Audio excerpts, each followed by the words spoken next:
Episode 243, Feelings First, the step we often skip and why it's important. Well, hey, friend. Welcome to another episode of the Not Your Average Autism Mom podcast. I am your host, Shannon Urquiola. I am mom to my amazing son, Jordan, who is 29 now. And if you've been around a while, you already know this journey is not for the faint of heart. It's filled with love and resilience, frustration, and the kind of strength that you don't know you have until you need it. And that's exactly why I show up here every single week, because I want you to know you don't have to do this alone. And today I'm diving into something that can completely change the way you handle the hardest moments. Validating emotions before addressing behavior. And I want to start by getting you to think about this. What is your go-to phrase when your child's upset? For some of you, it might be, I know this is hard, or I can see that you're frustrated. Or maybe for you, it's, you're safe, I'm right here. And for others, maybe you haven't quite found what works for you. And that's okay too.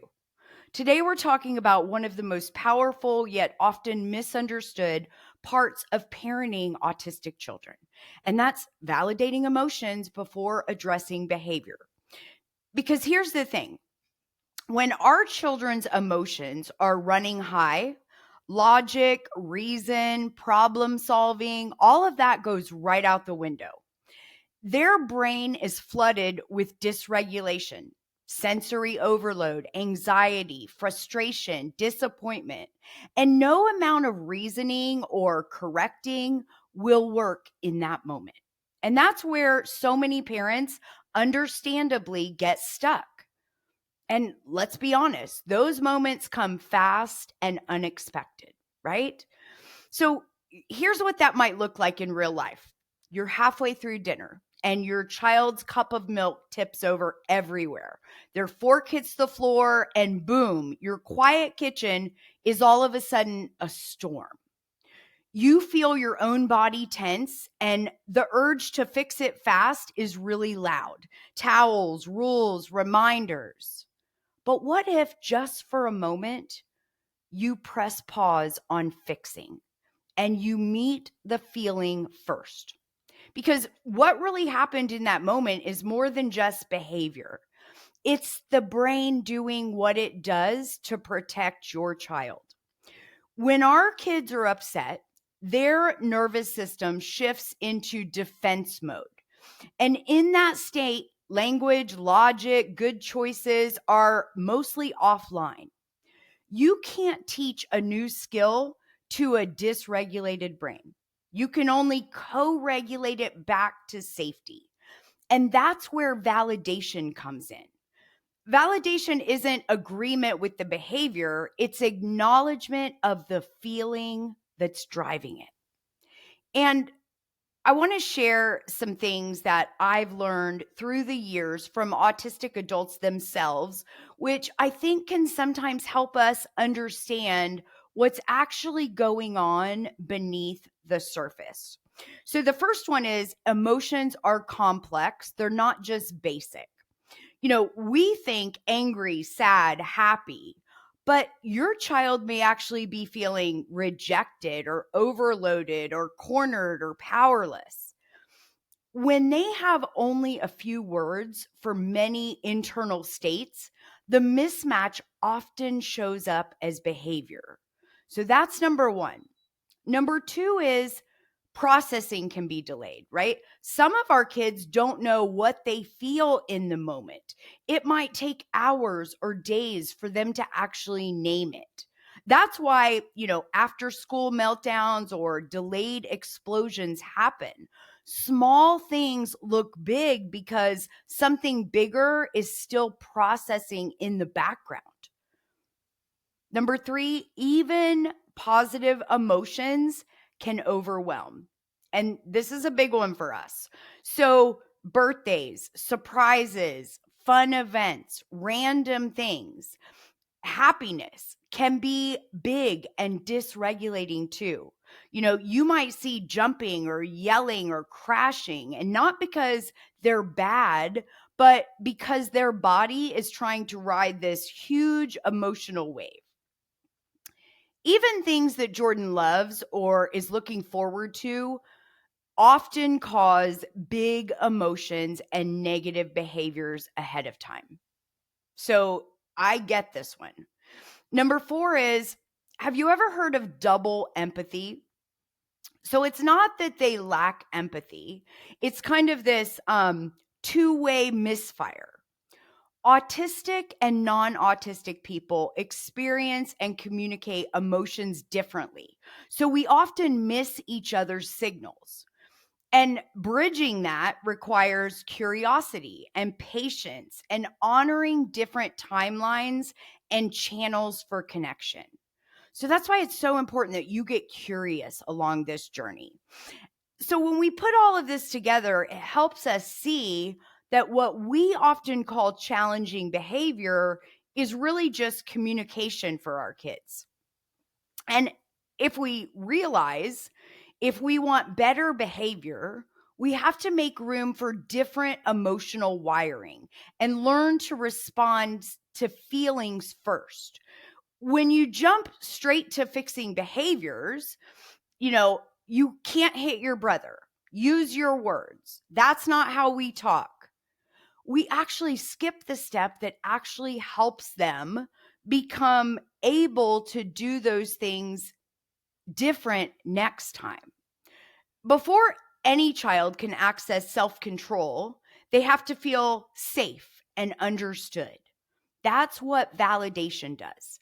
So it doesn't mean you're approving the behavior. It means you're recognizing the feelings that's driving the behavior. So now I want to kind of bring this into real life, those everyday moments that make you want to pull your hair out. And I want to show you what feelings first can look like in action. So let's say your child throws their iPad because it froze. Instead of jumping to, you're not supposed to do that. What if you tried, that's so frustrating when it won't work, isn't it? Pause. Let them feel seen. And then later, when they're calmer, you can circle back and say something like, listen, next time that happens, I'd like to see you take a deep breath and ask for help instead of throwing the iPad. But if you lead with correction instead of connection, you're teaching them that emotions aren't safe. And that's never the message that you want to send. So let's talk about another scenario. Let's say that you're in the grocery store and your child is crying because you said no to the toy in the checkout line or the candy. And everyone's staring and you're starting to sweat and you want to fix it fast. Well, validation might sound like, I know you really wanted that. It's hard when we can't get what we want. And that's it. You're not negotiating. You're not over explaining. You're naming the feeling and you're standing firm on the limit. And then later, when you're back home and you're calm, you could say, I know that was hard for you at the store. You were disappointed, but you calmed down and we got through it. That's how you build emotional resilience. Or let's talk about homework. Maybe your child's crying and they're shouting, I hate school, or I'm stupid. Instead of, don't say that, you're smart, you could say, it sounds like you're really frustrated. School feels hard right now. You're not correcting, you're joining in. And once they feel safe, you could brainstorm together. Maybe it's too much at once. Maybe they need a break or movement or a smaller chunk of work, but you validated how they were feeling. Or let's just say, let's talk about aggressive outbursts, right? This one's tough. Maybe your child is hitting or screaming and your instinct is to stop it immediately. Of course it is. The first step is safety. So move everyone out of the way if you need to And then when you're calm enough to respond, validation might sound like, "You're mad. I won't let you hit, but I see how angry you are." And your tone matters more than your words, because your calm presence becomes that anchor that they can attach to until they can regulate. So, do you hear the pattern there? It's always connection before correction. And again, you're not excusing the behavior. You're teaching through calm, not control. So now let's talk about what not to do in that hot moment. Don't lecture, don't reason, don't stack questions, don't demand eye contact, don't threaten consequences that you can't or won't hold on to. Don't take their words personally. Look for meaning over manners in the storm, because they're often going to say things that you could take personally. Don't do that. Your goal isn't to make the feeling go away. It's to help them move through it safely. So the next time your child's upset, here's your quick mental checklist before you do anything else. The first thing you want to do is name the feeling. You're frustrated. That scared you. You're disappointed. That's understandable. The second thing is stay close to them. Even if they don't want to talk, your calm presence can make them feel safe. And that's what's important. The third thing is wait for regulation. It might take minutes or hours, but don't rush it. Remember, you can't teach a dysregulated brain. The fourth thing is teach after, not during. Learning only happens once their nervous system is calm. And you'll be amazed at how much more effective those teaching moments become when they're built on connection and validation instead of control. Once things are calm and your child feels safe again, that's your window to teach. Not during the storm, but after. That's when you can start helping them build the language and the skills they need for the next time. The other thing you can do is you can also practice some replacement skills. Things like break cards. You might use those in your IEPs, right? Break cards, help cards, I need space cards. Maybe you use first, then.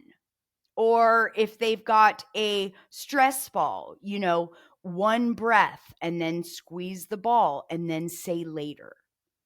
And I know what some of you might be thinking right now.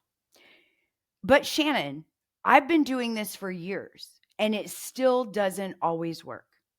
I get it, really, because even with everything we know and all the strategies in the world, some behaviors, no matter how many strategies you try, how much you learn, or how much progress you make, will stick around. And that doesn't mean that you're doing anything wrong. And let me say that again for the mama who needs to hear it. It doesn't mean that you're doing anything wrong. Jordan still has behaviors, even at 29, that are his default under stress. We've done all the therapy, all the strategies, all the calm validations. Sometimes it helps. Sometimes it doesn't. And that's okay, because this isn't about perfection. It's about presence. It's about showing up again and again, even when it's hard.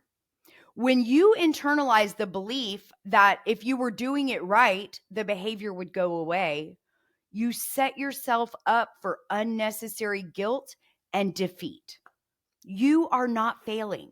You're parenting a child whose brain processes the world differently. And that requires a different kind of consistency. So please don't beat yourself up.